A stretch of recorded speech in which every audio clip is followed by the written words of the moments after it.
Hi అండి, welcome to Nishi channel. ఈరోజు మన వీడియోలో ఇడ్లీలోకి చాలా టేస్టీగా పల్లీ చట్నీని ఎలా చేసుకోవాలో చూపించబోతున్నాను. ఈ పల్లీ చట్నీని చాలా సింపుల్గా 10-15 నిమిషాల్లో చేసుకోవచ్చు. అలాగే ఈ పల్లీ చట్నీ ఇడ్లీలోకే కాకుండా దోశ, గారెల్లోకి కూడా చాలా రుచిగా ఉంటుంది. మరి ఆలస్యం చేయకుండా మంచి రుచిగా పల్లీ చట్నీని ఎలా చేసుకోవాలో చూద్దాం.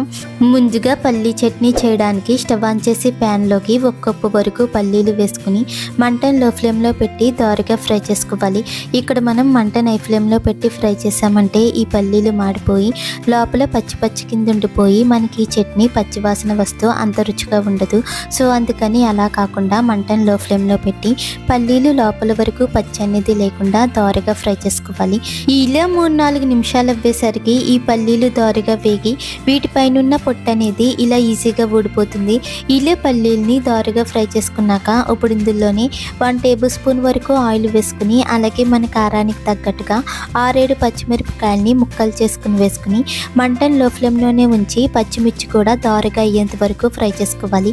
ఇలా పచ్చిమిర్చి కూడా దోరగా వేగిన తర్వాత స్టవ్ ఆఫ్ చేసుకుని కాస్త చల్లారిన తర్వాత మిక్సీ గిన్నెలోకి తీసుకోవాలి.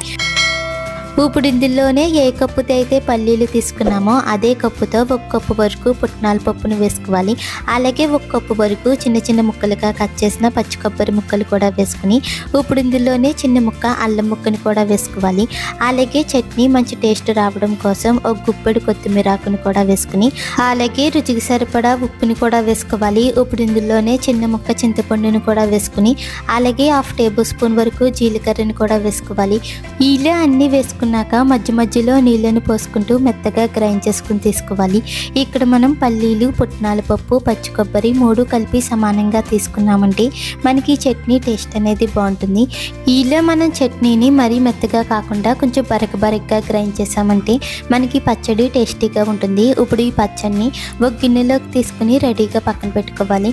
ఇప్పుడు పచ్చడిలోకి తాలింపు పెట్టడానికి స్టవ్ ఆన్ చేసి ప్యాన్లోకి 2-3 టేబుల్ స్పూన్ వరకు ఆయిల్ వేసుకోవాలి. ఆయిల్ వేడెక్కిన తర్వాత 1 టేబుల్ స్పూన్ వరకు తాలింపు గింజల్ని వేసుకోవాలి.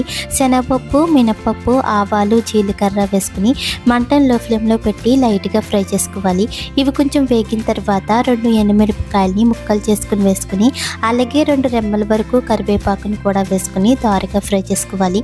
ఈలో పోపు దినుసులు దోరగా వేగిన తర్వాత ఇప్పుడు మనం ముందుగా గిన్నెలోకి తీసుకున్న చట్నీలోకి వేసుకుని ఒకసారి మొత్తం కలిసేలా బాగా కలుపుకోవాలి. అంతే, సింపుల్ అండ్ టేస్టీగా పల్లీ చట్నీ అయితే రెడీ అయిపోయింది. ఈలో మనం చేసుకున్న చట్నీ ఇడ్లీలోకే కాకుండా దోశ, గారెల్లోకైనా లేదా ఉప్మాలోకైనా సరే చాలా రుచిగా ఉంటుంది. మీరు కూడా ఒకసారి ఇలా ట్రై చేసి చూడండి. మరిన్ని టేస్టీ రెసిపీస్ కోసం మా నిషి ఛానల్ని లైక్ చేయండి, షేర్ చేయండి, సబ్స్క్రైబ్ చేసి పక్కనే ఉన్న బెల్ బటన్ని క్లిక్ చేయండి. Thank you for watching.